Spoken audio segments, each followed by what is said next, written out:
Imagine a sheet so thin you can barely see it, but it can bend light, steer radio signals, or even improve your phone's internet. Sounds like sci-fi, right? That is a metasurface.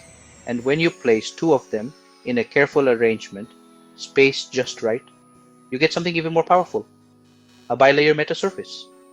In this video, we'll break down what these are, how they work, what makes them special, and why they matter, from their design to their real-world use.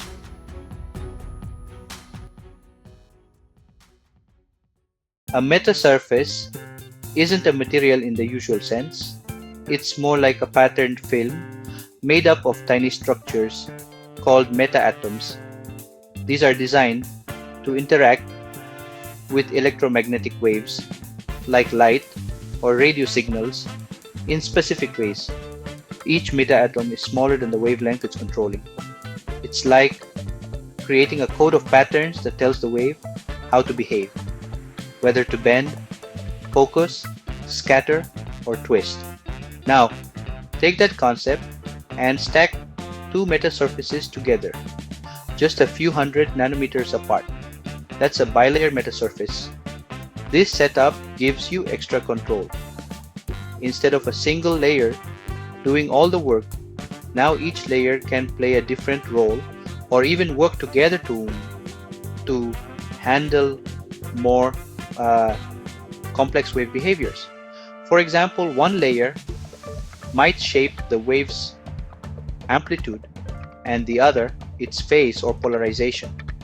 Together, they can achieve things that are impossible with a single layer. Here's where it gets interesting. Designing a bilayer metasurface isn't just about stacking two sheets randomly. It's a carefully calculated interaction between layers. First, let's talk about interlayer distance. The space between the two layers is crucial. Too far and they don't interact properly. Too close and the fields might couple too strongly.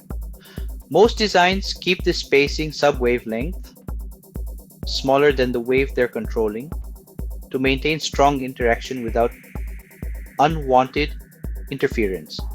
Next, we have metaatom geometry. Each layer contains an array of nanostructures. These could be rings, crosses, rectangles, or more exotic shapes. Their size, angle, and orientation determine how they affect incoming waves. In a bilayer, the top and bottom layers might use different shapes or orientations to achieve multiple functions.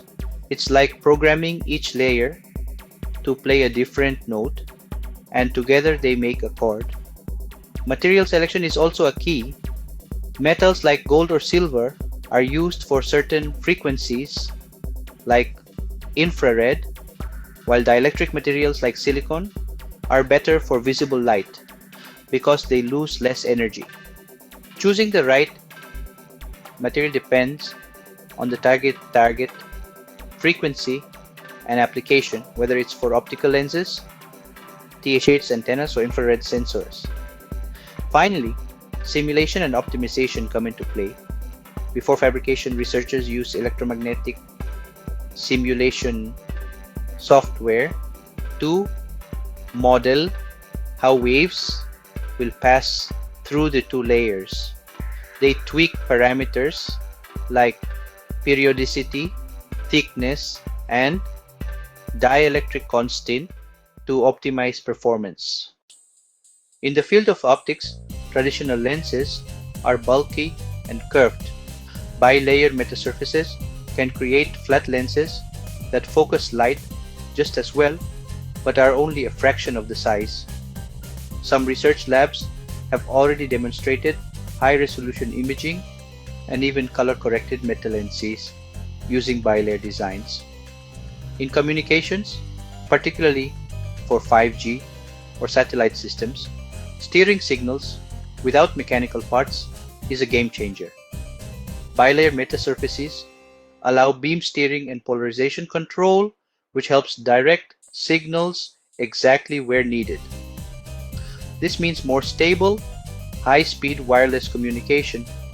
When it comes to sensing, bilayer metasurfaces can act like sensitive wave filters, picking up tiny changes in the environment.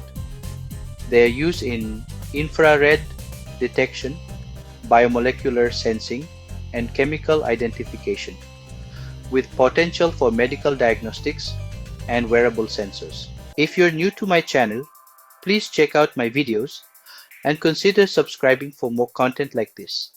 Thank you for your likes, shares, and subscriptions. While the promise is big, the road isn't easy. Precision fabrication is a major hurdle. Aligning two nanostructured layers is no simple task. A misalignment of even a few nanometers can ruin the functionality. Fabrication techniques like electron beam lithography are precise but expensive and slow for mass production. Material losses are another issue. Metals absorb energy, especially in visible frequencies, which reduces efficiency. Researchers are now exploring low-loss dielectrics and hybrid materials to solve this. Then there is tunability and scaling. Today, most bilayer metasurfaces are static. They work for a fixed design.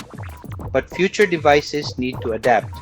That's why current research is focusing on dynamic tuning, using materials like liquid crystals, phase change media, or MEMS actuators. You might never hear the term bilayer metasurface in daily life, but its impact could show up in your smartphone camera, your internet speed, your doctor's diagnostics, or even your AR glasses. Solving these challenges means making these high-performance wave controllers cheaper, smaller, and mass-producible, which brings cutting-edge science closer to real-world devices.